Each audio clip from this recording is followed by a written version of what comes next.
Zekthar's 6 eyes moved across the glowing screen in front of him. The Veltani scientist had been doing this job for over 30 years.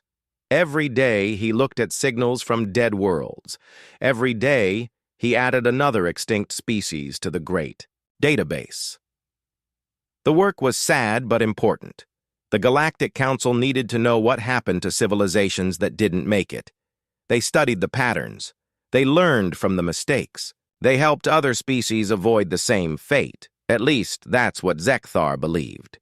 His tentacles moved quickly over the control panel. The morning's signals were typical. A species on the edge of the galaxy had sent their final message before. Their sun went dark. The message was a poem about hope and beauty. It was peaceful. It was calm. Zekthar sighed through his breathing slits. The pattern never changed. When species faced the end, they always did the same things. They sent messages of love to other worlds. They shared their art and music. They said goodbye with dignity. He had seen this 47,000 times before. The database was huge. 47,000 dead civilizations. Some died from wars. Some died from disease. Some died when their stars burned out. But they all ended the same way. Quiet acceptance. Peaceful final words. "Computer, add entry number 47,001, Zekthar said. His voice was tired. Species designation Morthok. Final transmission. Poetry and mathematical formulas. Standard peaceful resolution pattern confirmed. The computer beeped. Entry added. Pattern analysis updated. Current consistency rate 100%. Zekthar nodded. The pattern was perfect. It had always been perfect. Death brought out the best in intelligent species. They faced the end with wisdom and grace. A new signal alert flashed on his screen. Zekthar's tentacles twitched. Another one so soon? The signals usually came in once or twice a week. This was the second one today. Display new signal, he commanded. The screen changed. Signal source was from a previously unknown system on the outer rim. The computer was already analyzing the transmission. Zekthar waited for the usual results. Poetry, maybe. Or a scientific formula. Perhaps a message of love and hope.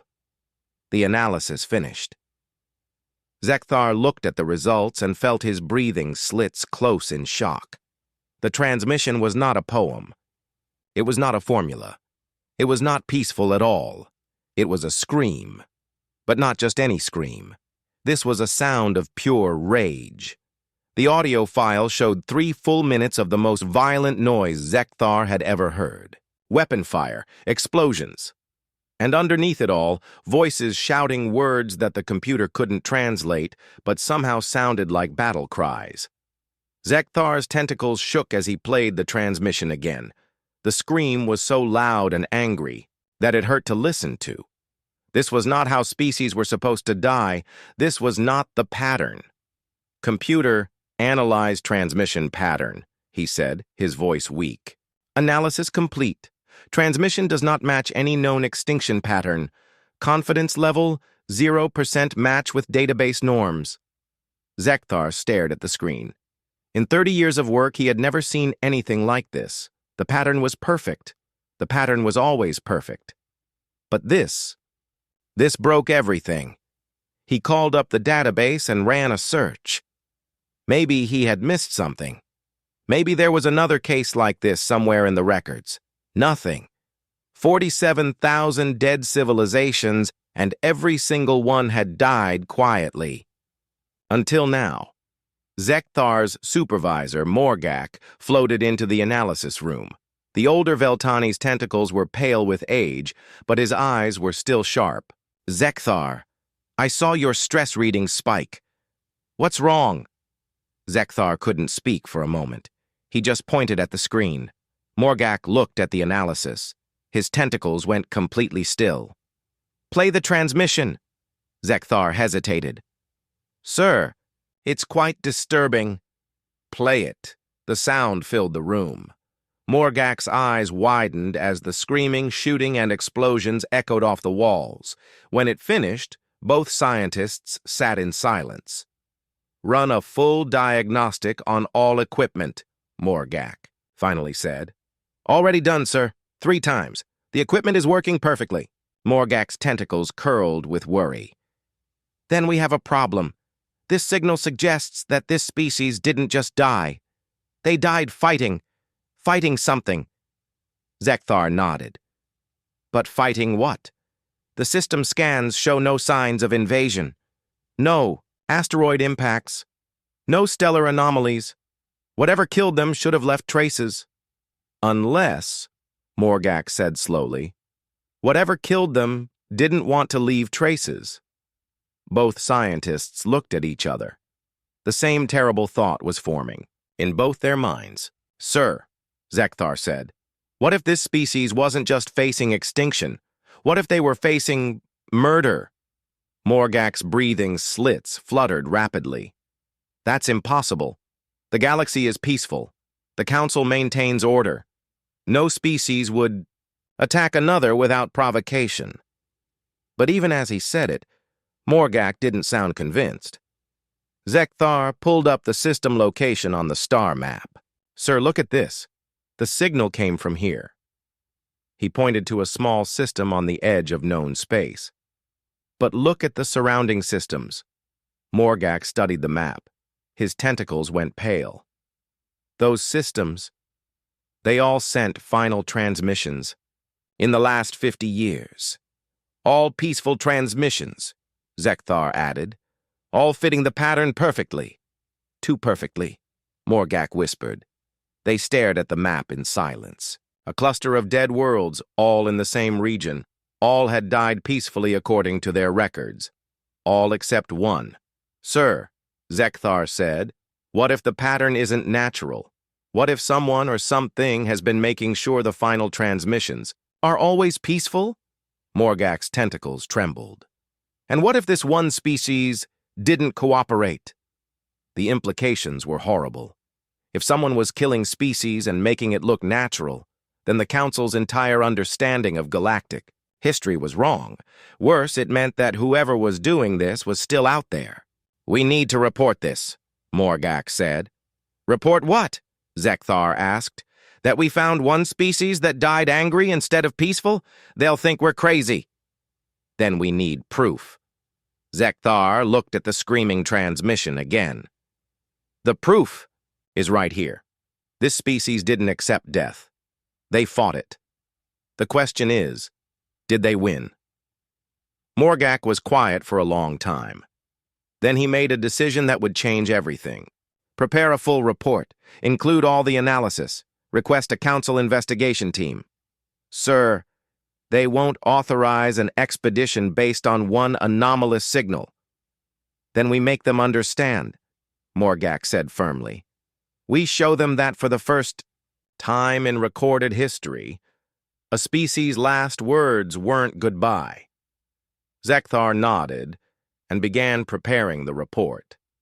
As he worked, the screaming transmission played in his mind over and over.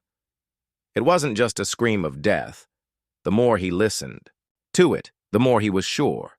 It was a scream of war, and somewhere out there, the war might still be going on. Captain Mordun stood on the bridge of the research vessel Eternal Wisdom and watched the unknown star system grow larger on the viewing screen. The Cathari officer's scales shifted from blue to purple, showing his nervousness. In all his years of investigating dead worlds, he had never seen the Council move so fast to approve an expedition. The screaming transmission had shaken everyone who heard it. 3 Council species had demanded immediate investigation. 2 others had called for the transmission to be classified and buried. The vote to send a ship had barely passed. "Captain," called Science Officer Velna from her station. The Althari's crystal-like form glowed softly as she worked. "We're detecting massive debris fields in the system, much more than expected." Mordun's scales darkened. On screen, the image changed to show the 3rd planet of the system. What they saw made the entire bridge crew fall silent. Space around the planet was filled with wreckage. Huge pieces of metal and technology drifted in complex patterns. Some pieces were still glowing from recent explosions. This wasn't the clean aftermath of a natural disaster. This was the remains of a battle. "Analysis, Velna," Mordoon ordered. "Sir, I'm reading two distinct technology signatures in the debris. One appears to be from the native species. The other—" She paused, her crystal body flickering with confusion. "The other doesn't match anything in our database." Dr. Helix, the expedition's xenoarchaeologist, slithered forward on his many legs. "Captain, this changes everything. We're not looking at an extinction event. We're looking at an invasion." Mordoon nodded grimly. "But an invasion by whom? And why isn't it in our records?" "Sir," Velna interrupted, "I'm detecting something else. Several large pieces of the unknown technology are moving away from the system. They appear to be damaged but functional." The bridge fell silent again. Mordoon's scales went completely black. "You're saying some of the invaders survived?" "More than survived, sir. They're retreating in formation. Whatever happened here, the battle might not be over." Mordoon made a decision that would haunt him for the rest of his life. "Follow that debris trail, but keep us cloaked and maintain maximum distance." His communications officer, a nervous Veltani named Zixtar, spoke up. "Sir, regulations state that we should report back to the Council immediately upon discovering unknown hostile technology. Regulations also state that we should gather complete data before making reports," Mordoon replied. "We follow for 1 day. If we find nothing, we return home." But they wouldn't find nothing. The debris trail led them to a nearby system that wasn't supposed to be inhabited. According to Council records, these worlds had never developed intelligent life. The surveys had been clear. The surveys had been wrong. "Captain," Velna whispered, "you need to see this." On the screen appeared something that defied everything the Council believed about the galaxy. 3 worlds showed signs of advanced civilization. Massive cities covered the continents. Orbital platforms surrounded each planet, and everywhere the signature of the unknown technology. But it wasn't just the scale that shocked them. It was the military presence. "Count the warships," Mordoon ordered. Velna's crystal form pulsed rapidly as she worked. "Sir, I count over 3,000 vessels in this system alone, each one larger than our heaviest Council battleships." Dr. Helix made a sound that might have been a whimper. "Captain, this species has a military force that could challenge the entire Council combined. How is this possible? How did we not know about them?" Before Mordoon could answer, their proximity alarms began screaming. "We've been detected," Zixtar announced, his tentacles shaking. "Something is scanning us through our cloak." "Impossible," Mordoon said. "Our cloaking technology is the most advanced in the galaxy." "Sir," Velna reported, "I'm receiving a transmission. It's in perfect Council standard language. Put it through." A voice filled the bridge. It was cold, calm, and completely unlike anything they expected from an unknown species. "Council vessel Eternal Wisdom. You are in violation of territorial space. You have 30 seconds to decloak and explain your presence, or you will be destroyed." Mordoon's scales went white with shock. They knew the ship's name. They knew Council languages. They had been watching. "How long have they known about us?" Dr. Helix whispered. The voice came again. 20 seconds. Mordoon had to make a choice. Run back to Council space and report what they'd found, or try to make contact with this unknown species. "Decloak the ship," he ordered. "Sir!" Zixtar protested. "Do it!" The Eternal Wisdom shimmered into visibility. Immediately they were surrounded by a dozen of the unknown warships. Each one was massive and covered in weapon systems that looked like nothing in Council technology. "This is Captain Mordoon of the Galactic Council research vessel Eternal Wisdom. We come in peace to investigate." An anomalous signal from a nearby system. There was a long pause. Then the voice returned, and this time it sounded amused. "Peace? How quaint. Captain Mordoon, you and your crew will transport to our flagship immediately. Resistance will result in your destruction." "Sir," Dr. Helix said quietly. Perhaps we should try to run. Mordun looked at the warships surrounding them. Each one could probably destroy the eternal wisdom without effort. I don't think running is an option. The transport beam activated without their permission. Council technology was supposed to prevent unauthorized transport, but these aliens cut through their defenses like they weren't even there. Mordun, Velna, Dr. Helix, and Zixtar found themselves standing in what was obviously a detention cell. The walls were made of some unknown metal and the air smelled strange.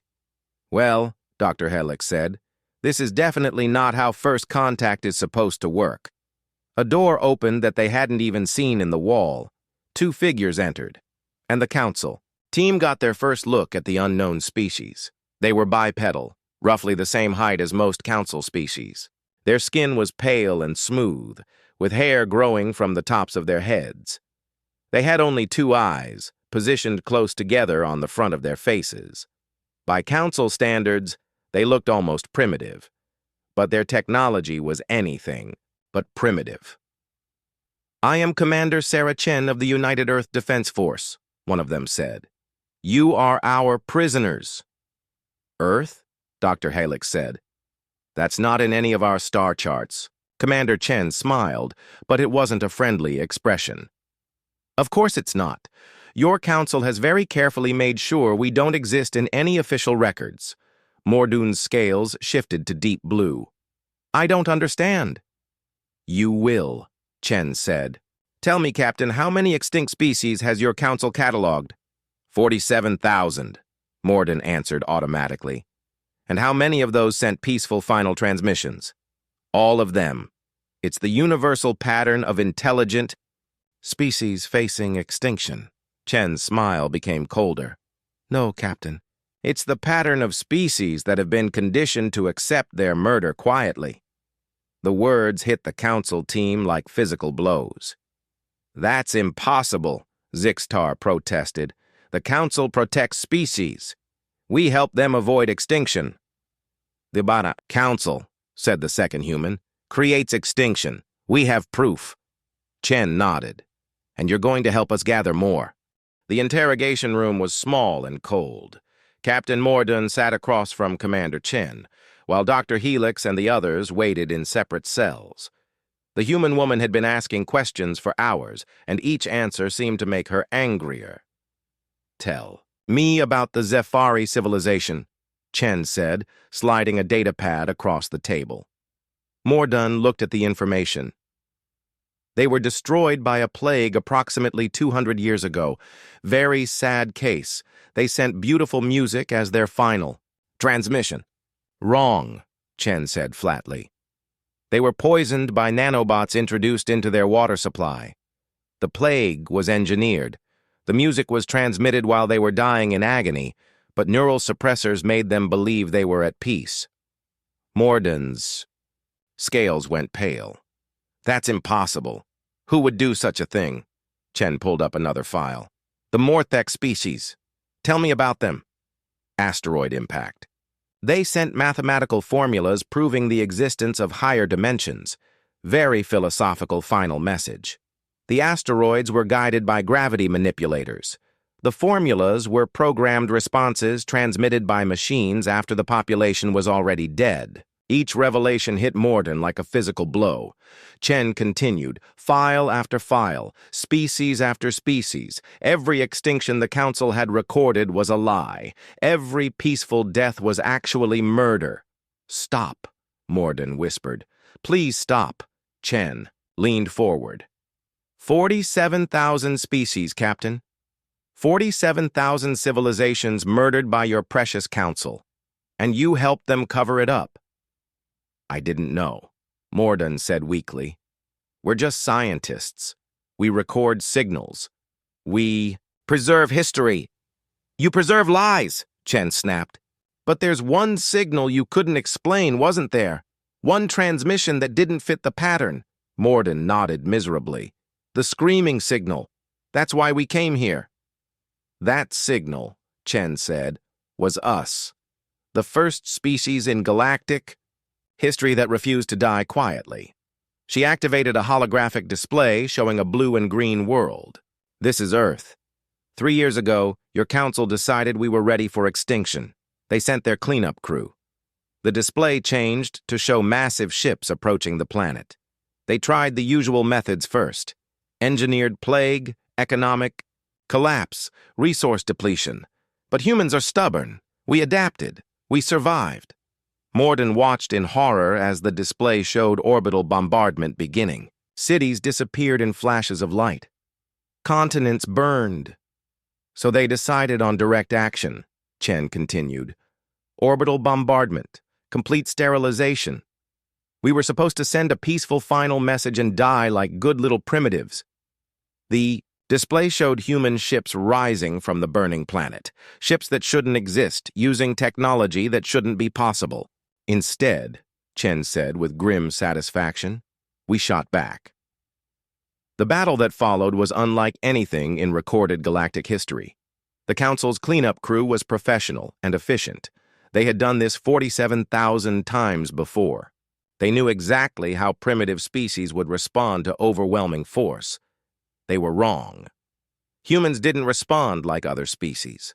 They didn't accept their fate. They didn't send poetic final messages.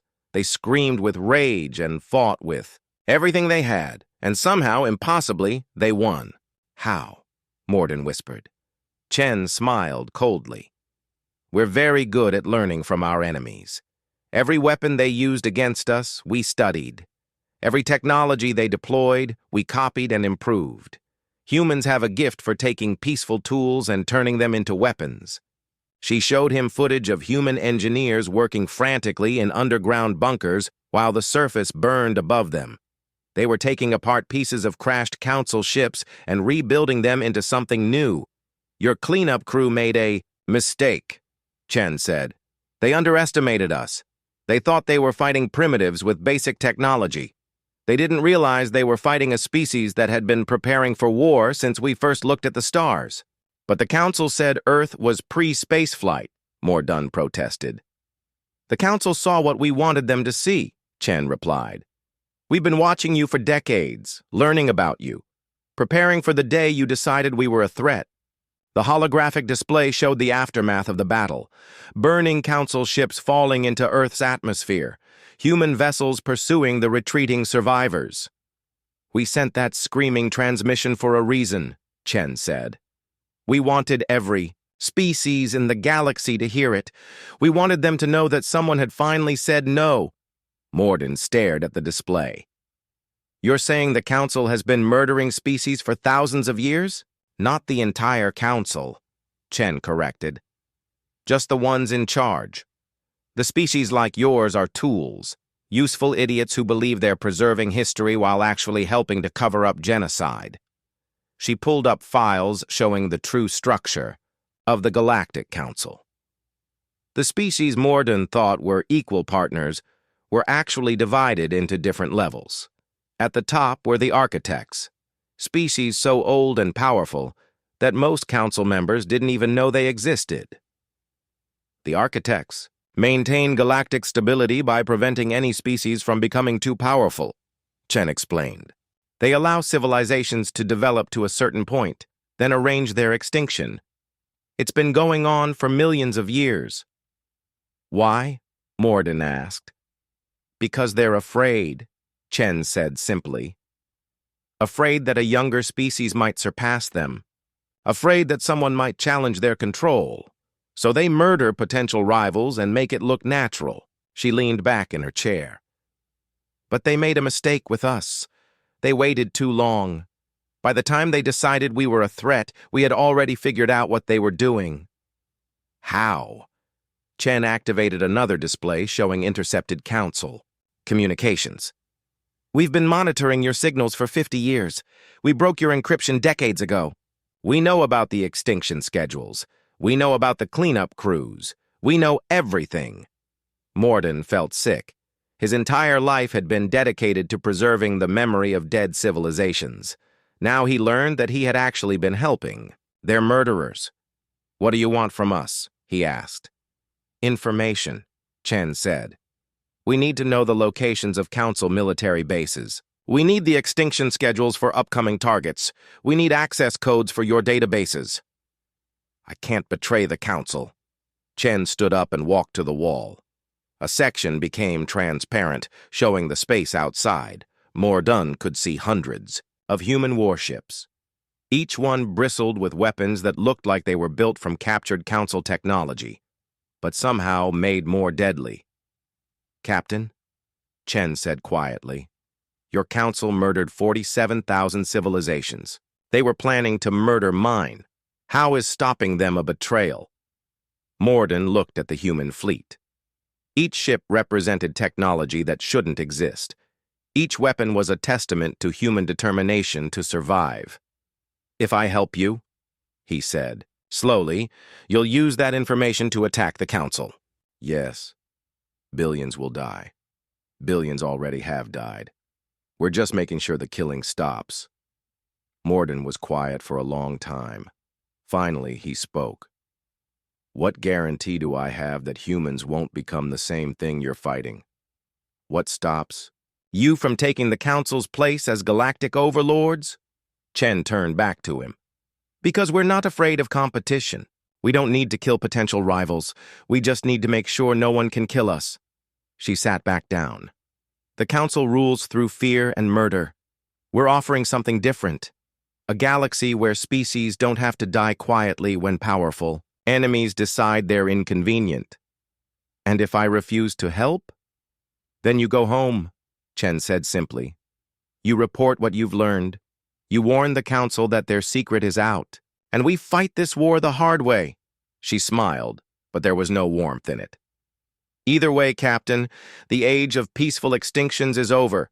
The only question is, how many more species have to die before the killing stops? Dr. Helix couldn't stop shaking as he studied the data files Commander Chen had given them. The evidence was overwhelming and horrifying. Everything he had believed about galactic history was a lie. Look at this, he said to his fellow prisoners. His many legs clicked nervously against the floor as he worked. The Veltani extinction 2,000 years ago, we thought they died from solar radiation when their star became unstable. Captain Mordun looked over his shoulder. What does it really say? Their star was destabilized on purpose.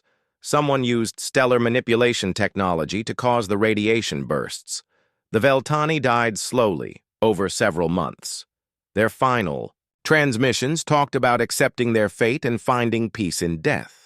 But that's exactly what the records show, Science Officer Velna said. Her crystal form was dim with distress. That's the point, Dr. Helix replied. The peaceful final messages weren't natural.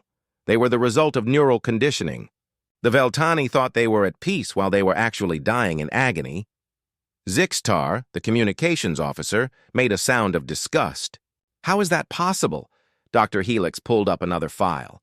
Neural manipulation technology. It makes victims feel calm and philosophical while they're being murdered. It's been standard procedure for the Council's extinction operations for thousands of years. The room fell silent as they absorbed this information. Every species they had studied, every peaceful final message they had recorded, was the result of technological mind control. I need to see the complete files, Mordun said quietly. Doctor. Helix nodded and activated the full database. What they found was even worse than they had imagined. The Galactic Council wasn't just a collection of allied species. It was a carefully designed hierarchy with multiple levels of knowledge and control. Most species, like their own, knew almost nothing about the true structure. At the bottom were the observer species. They thought they were equal partners in the Council, but they were actually just tools. They recorded extinction events, maintained databases, and helped create the illusion that the galaxy was a peaceful place where species naturally died out when they couldn't adapt. Above them were the guardian species. They knew about the extinction operations but believed they were necessary for galactic stability. They provided the military forces and technology needed to eliminate dangerous species. At the top were the architect species. These were the oldest civilizations in the galaxy, some over 10 million years old. They made the decisions about which species lived and which died. My God, Velna whispered. We're not scientists. We're accomplices. Dr. Hallex found the file that made everything clear. It was labeled Galactic Stability Protocol, and it outlined the Council's true purpose. According to the document, the galaxy had once been full of competing civilizations. Wars were constant. Billions died in massive conflicts as species fought for resources and territory. The chaos lasted for millions of years. The architect species had survived because they were the strongest, but they were tired of constant warfare, so they developed a different strategy. Instead of fighting other species directly, they would manage galactic development. They allowed new civilizations to grow, but only to a certain point. When a species became advanced enough to pose a threat, the Council would arrange their extinction, sometimes through natural disasters, sometimes through engineered conflicts with other species, sometimes through direct military action. The key was making it look natural. Other species needed to believe that extinction was just part of galactic evolution. If they knew the truth, they might unite against the Council. It's brilliant, Dr. Helix said with sick admiration. They've created a system where they never have to fight a real war. They just eliminate potential enemies before they become dangerous. Brilliant and evil, Mordun corrected. The files showed the complete list of targeted species. The Council maintained extinction schedules hundreds of years in advance. They monitored thousands of developing civilizations, tracking their technological progress and military potential. When a species reached certain milestones, they were marked for elimination. Look at this, Zixtar said, pointing to a recent entry. The humans were scheduled for extinction 3 years ago, right on time. Dr. Helix found the human assessment file. It made for disturbing reading. The humans had been under observation for over 200 years. The Council had noted their rapid technological development, their aggressive nature, and their tendency to unite against common enemies. All of these traits marked them as a potential threat, but the Council had made several critical errors in their assessment. First, they had underestimated human intelligence. The Council thought humans were just another primitive species that would fight with simple weapons and basic tactics. They didn't realize that humans had been studying Council technology for decades. Second, they had underestimated human unity. The Council expected humans to fragment into competing factions when faced with extinction. Instead, the threat of annihilation had united humanity like never before. Third, they had underestimated human determination. The Council expected humans to accept their fate when the extinction operation began. Instead, humans had fought back. With unprecedented fury. The screaming transmission, Velna said suddenly. That was the moment the pattern broke. Dr. Helix nodded. For the first time in galactic history, a species refused to die quietly, and they were strong enough to make that refusal stick. The door to their cell opened. Commander Chen entered, with 2 other humans, both wearing military uniforms covered in insignia that none of the aliens recognized. Have you reviewed the files? Chen asked. Yes, Mordun said. If this information is accurate, then everything we've believed is wrong. It's accurate, Chen replied. We've verified it through multiple sources. Your council has been murdering civilizations for millions of years. One of the other humans stepped forward. I'm General Martinez, commander of human military intelligence. We've been intercepting council communications for decades. We know about the extinction schedules. We know about the upcoming targets. He activated a holographic display showing a star map. Red dots marked systems throughout the galaxy. These are species currently marked for extinction, Martinez said. Some are scheduled to die within the next 50 years. Others have longer timelines, but they're all on the list. Dr. Helix studied the map with growing horror. Hundreds of species were marked for death. Civilizations that thought they were safe, that believed they were protected by the Council, were actually being prepared for murder. We want to stop this, Chen said. But we need your help. What kind of help? Mordun asked.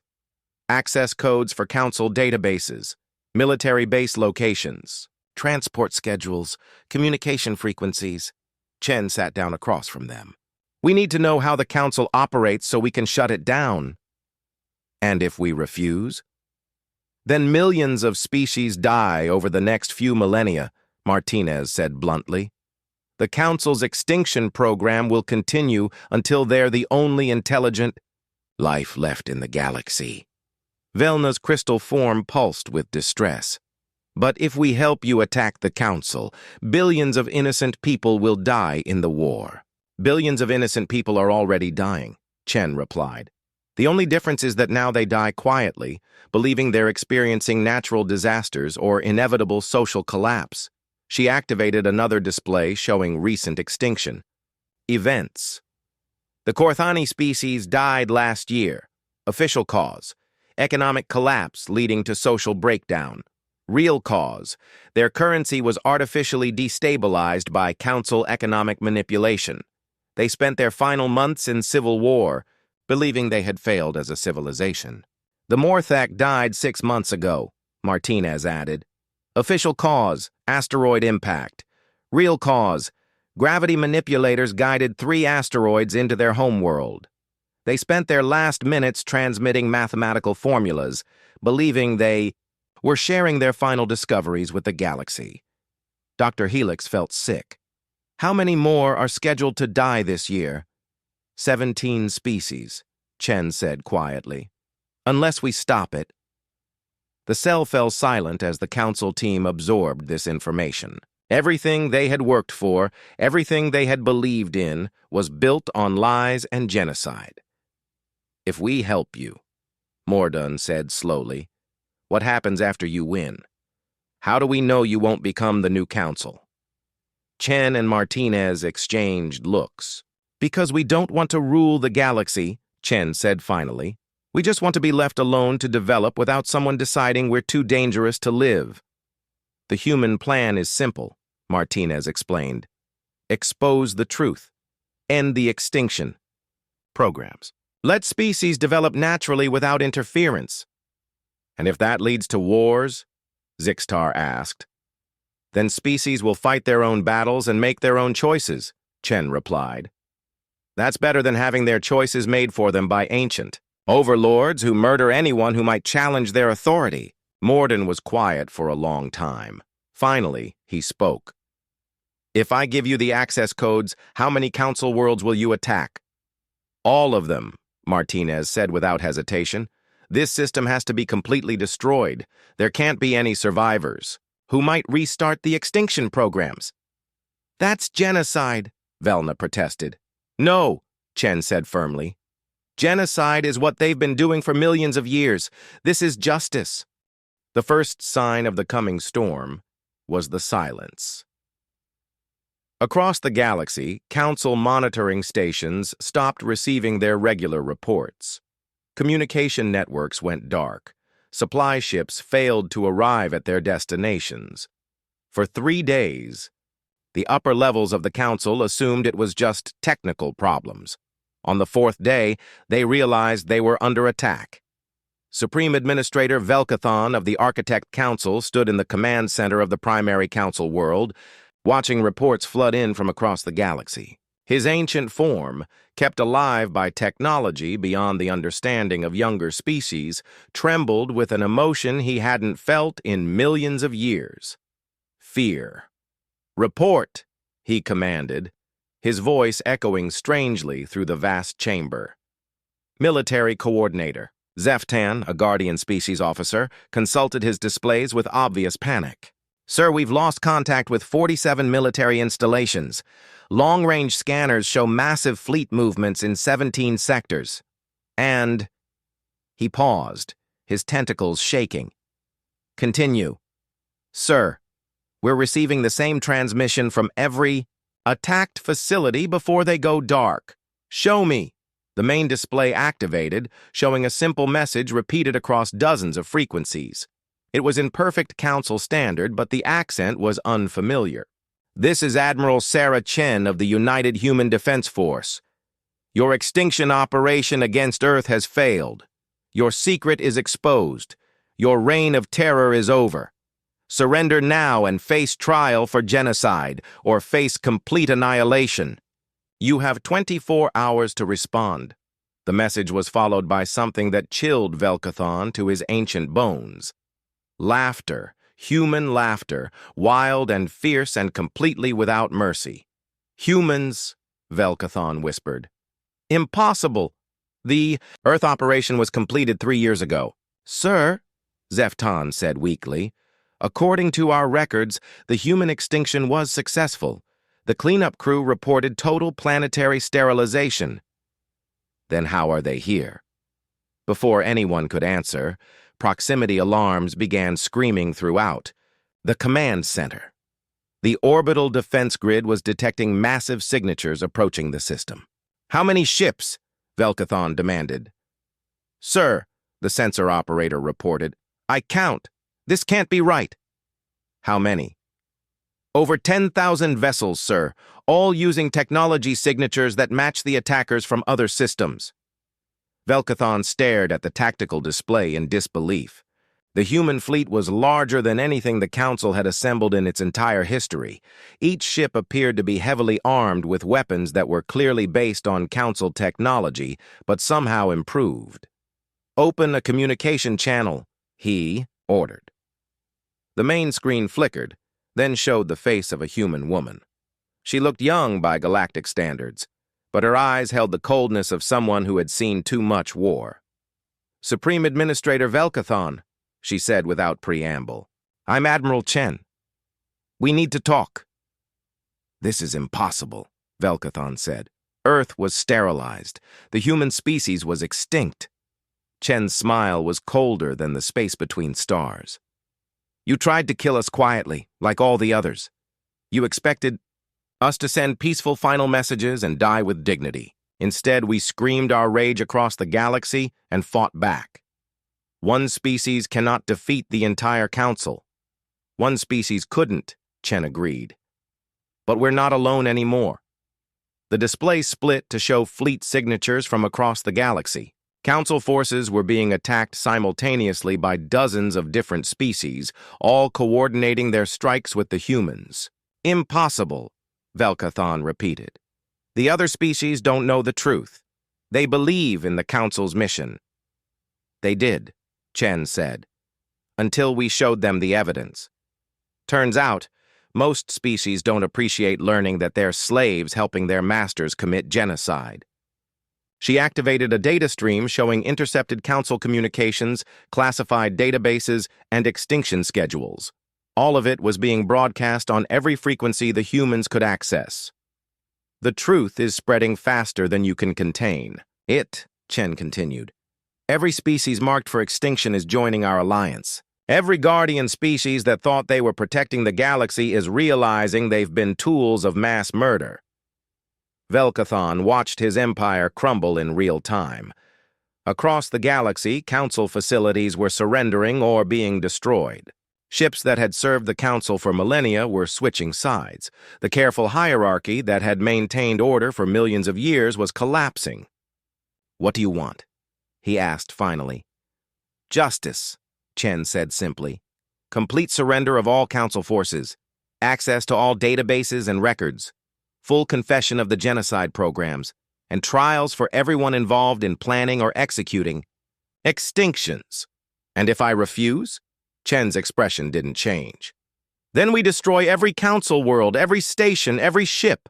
We hunt down every architect, every guardian, every observer who helped maintain this system, and we make sure that galactic civilization remembers what happens to those who commit genocide. Velkathon was silent for a long moment. Around him, his command staff waited for orders that he couldn't give. The Council's military forces were scattered across the galaxy, designed to handle small extinction operations, not a coordinated rebellion by hundreds of species. You would destroy billions of innocent people, he said finally. Like you did? Chen asked. How many billions died in your extinction programs? How many species were murdered to maintain your stability? The human admiral leaned forward. The difference is we're giving you a choice, something you never gave your victims. Another voice joined the transmission. Captain Morden appeared on the screen beside Chen, his scales pale with stress, but his voice steady. Supreme Administrator, he said, I've seen the evidence. The humans are telling the truth. The Council has been murdering species for millions of years. It has to stop. Captain Morden, Velkathon said with surprise. You survived the investigation mission. I survived because the humans aren't the monsters you told us they were, Morden replied. They're the first species in Galactic history with the strength to say no to the Council's extinction machine. Chen nodded. We're broadcasting that original screaming transmission on every frequency, to every world. We want every species in the galaxy to hear it, to know that someone finally refused to die quietly. On displays throughout the Council, Command Center. The same transmission was playing. The sound of human rage, human defiance, human refusal to accept extinction. It was being heard by billions of beings across thousands of worlds, and for the first time in galactic history, other species were starting to scream back. Your time is up, Chen said. Do you surrender? Velkathon looked around his command center. His staff was watching him, waiting for his decision. Some looked hopeful, as if surrender might save them. Others looked resigned, understanding that their ancient empire was truly ending. If I surrender, he said slowly, what guarantee do I have that you won't simply execute us all? The same guarantee you gave the 47,000 species you murdered, Chen replied. None. But unlike you, we believe in justice, not just revenge. Cooperate fully, and you'll live to face trial. Resist, and you'll share the fate you gave so many others. The command center fell silent except for the sound of the human scream playing on repeat across every communication channel. Finally, Velkathon made his choice. I surrender, he said quietly. The Council surrenders. Chen nodded. Smart choice. You have 1 hour to broadcast the surrender order to all Council forces. After that, any resistance will be met with overwhelming force. The transmission ended, leaving Velkathon alone with the ruins of his ancient empire. As he prepared the surrender broadcast, he could hear the human scream echoing from every speaker in the galaxy. It was no longer just a signal of defiance. It had become the sound of freedom, the noise that species made when they refused to accept their fate quietly. For millions of years, the Council had ensured that every civilization's final transmission was peaceful, philosophical, accepting of death. They had perfected the art of quiet extinction, but humans had changed everything. They had shown the galaxy that sometimes the only appropriate response to annihilation was not poetry or mathematics or peaceful resignation. Sometimes the only response was a scream of pure rage. And that scream had broken the silence of ages, awakened sleeping civilizations, and brought down the greatest empire in galactic history. The age of peaceful extinctions was over.